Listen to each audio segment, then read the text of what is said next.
In today's video, I'll be showing you how you can get your refund from Apple's new $92 million lawsuit. Now, you guys may have seen something recently online about how Apple is getting sued for $92 million for using users' data through Siri without their permission. Hey, what's going on, guys? Josh or Fusion here, and welcome back to another settlement or lawsuit video. This isn't the first settlement video I've made. I've showed you guys how to get your refunds from settlements in the past, such as the TikTok settlement lawsuit, which I got my refund for, as well as the Fortnite settlement lawsuit, where you could refund every Fortnite purchase you made, and I also got my refund from that. Now let's jump into it. I'm going to show you guys how to file for this. Do you guys like buying skins in Call of Duty or Fortnite, but don't like how expensive they are? I have affordable bundles on the Ko-fi shop, link in the description and the comments. I even have 2 Minecraft capes on here. Whether you guys want to pick up a new Fortnite skin or check out one of the many Black Ops 6 bundles we have, I make sure to make all the prices very affordable for you guys. And the Black Ops 6 Little Caesars promotion is ending extremely soon. All the codes expire on June 1st, and I only have 6 of these codes left. So if you guys want to buy one of these Little Caesars codes or anything else from the Ko-fi shop, link will be in the description and the comments. Now, I always get those comments like, is this real? Am I going to get scammed if I sign up for this? And yes, it is. You guys can look it up for yourself if you don't believe me, but multiple big news sources have already reported on this.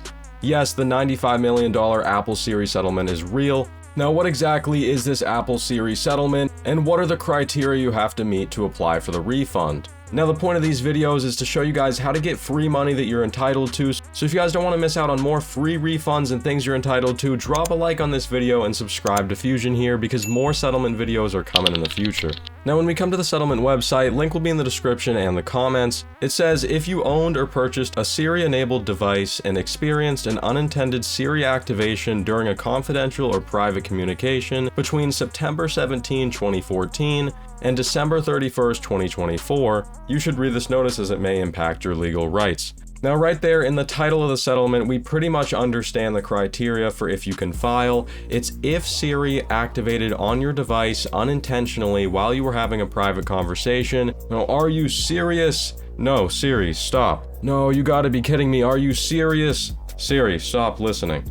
How many times has that happened to you guys? And if that has happened to you guys between September 17, 2014 and December 31st, 2024 while you were having a private conversation, that's the main criteria for this settlement. Make sure you guys join the community Discord server. When you first join, it's going to ask you what platforms you play on. Then it's going to ask you a couple questions to get you in the right channels. You guys really don't want to miss out. We do giveaways here in the server all the time for different games as well as Discord Nitro. And I'm going to be keeping you guys up to date with the settlement here in the Discord. Even before I make a new video, you guys will know about it here in the Discord. A settlement has been reached with Apple. The settlement provides a $95 million fund for payments to settlement class members who are individual or current former owners or purchases of a Siri device. Now, right here, it's talking about if you're able to file. If you believe you're a settlement class member, you must submit a valid claim form to get a payment from the settlement. Now, we know how much we're going to get back in refunds depending on how many Apple devices you have owned. It says here, settlement claim members may submit claims for up to 5 Siri devices on which they have experienced an unintended Siri activation during a conversation intended to be confidential or private. Net settlement amount for a cap of up to $20 per Siri device. So this means you can file a claim on up to 5 devices on which you experience these unintended Siri activations, 5 times 20 for a total of $100 if you experienced unintended activations on 5 different Apple devices. Now, personally, I've had iPads, iPods, Apple devices for a long time. I've had so many unintended Siri activations. There's been numerous times I've been having actual private conversations and then I look and Siri's listening and I'm like, hey, Siri, why are you listening? I must have said, are you serious, or something like that. So I definitely qualify for this settlement. Now let's file for this settlement. It says if you received an email or a postcard with a claim identification code notifying you about the settlement, use these codes when making a claim. If you did not receive an email or a postcard about the settlement and don't have these codes, but you believe you're a member of the settlement, you may still make a claim by going to the Submit a Claim page to make a claim. Now, before I show you guys how to file for this settlement claim, I just want to let you know the deadline is July 2nd, 2025. So if you're watching this video in the future, if it's past July 2nd, you can't file anymore. But as long as it's before July 2nd, 2025, let's go file this claim for the Siri settlement claim. So at the top of the website, I'm going to head over to Submit Claim. Now, just like we read a minute ago, if you receive the code in the mail or in an email, you can enter in that claimant code here. If you did not receive a code like that, all you have to do is hit this new claim button. Up at the top here, we do have some general instructions. Siri device means a Siri-enabled iPhone, iPad, Apple Watch, MacBook, iMac, HomePod, iPod Touch, or Apple TV. If you guys want to read the rest of this, you can pause. But it wants you to fill out some basic information, your first name, your last name, your address, your email, your phone number. Next, it's going to collect some purchase information on the device you're making a claim on. So the Siri device's email address, this would be your Apple ID email. Now you need the serial number and the model number for your Apple device. You can find these by going to Settings, General, and About on any Apple device. And it says here, click here if you're providing proof of purchase. If you provide proof of purchase, you do not need to complete anything else in this chart for that Siri device. So if you guys have a receipt or a proof of purchase for that iOS device, instead of typing in the serial number, the model number, you can just come down here to upload proof of purchase and you can upload that receipt or your proof of purchase. Now, personally, I don't think I have proof of purchase for all devices that I'm going to be making a claim on because some of these devices are a couple years old and I probably don't have the receipt anymore. So if that's the case like it is for me, I recommend just putting the serial number and the model number for all the devices that you want to make a claim on.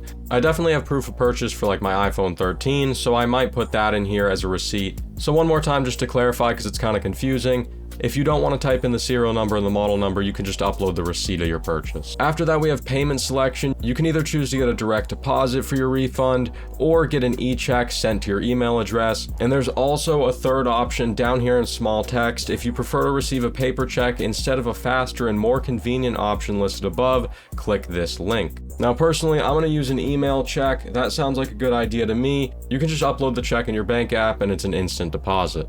After you type in your email here for the check, it sends a verification code to your email. So I just got that. I'm going to click verify now. And it says success. Thank you for choosing a payment method. And now when we come back, it says e-check. You've successfully submitted your payment details. And now we're at the home stretch of filing this claim. It says for each Siri device that you're submitting a claim, you're required to attest under penalty of perjury for each of the following statements as true. I attest that I purchased or own the Siri devices above, reside in the United States or its territories, and enabled Siri on that device. Yes. I attest that I experienced at least one unintended Siri activation. Yes. I attest that at least one of the unintended Siri activation I experienced occurred during a conversation intended to be confidential or private. Yes as well. And then the last thing it wants is your signature. And after you enter in the signature, it puts today's date. And then all that's left to do to get your Apple settlement refund is hit the blue submit button. Now guys, like I said, this is not my first time filing for a settlement refund. I know how this stuff goes. You're not going to get your refund right away. But what I will do is keep you guys updated on this. I'll probably make another video on this closer to the end date of the settlement. And I'll make a video when I receive my settlement refund. I made a video when I received my TikTok refund. I made a video when I received my Fortnite refund. So make sure you guys drop a like on the video and subscribe to Fusion here and turn on those post notifications so you don't miss when the updates for this settlement come out. Anyways guys, thank you for watching. If this video helped you file your settlement for the Apple Siri settlement lawsuit, make sure you guys leave support on this video. Let's see if we can get 100 likes. Let me know how many devices you guys have used that you've had unintended Siri activations on. I want to know if I'm the only one that it's happened on like every device I've had. Let me know in the comments. I'm interested to know. I'll keep you guys updated in the Discord as well as an updated video coming as soon as I can. Anyways guys, this has been Josh for Fusion here and I'll see you guys in the next one. Do you guys like buying skins in Call of Duty or Fortnite but don't like how expensive they are? I have affordable bundles on the Ko-fi shop, link in the description and the comments. I even have 2 Minecraft capes on here. Whether you guys want to pick up a new Fortnite skin or check out one of the many Black Ops 6 bundles we have, I make sure to make all the prices very affordable for you guys. And the Black Ops 6 Little Caesars promotion is ending extremely soon. All the codes expire on June 1st, and I only have 6 of these codes left. So if you guys want to buy one of these Little Caesars codes or anything else from the Ko-fi shop, link will be in the description and the comments. I'm not a lawyer and I don't know anything about law, but I just find these interesting.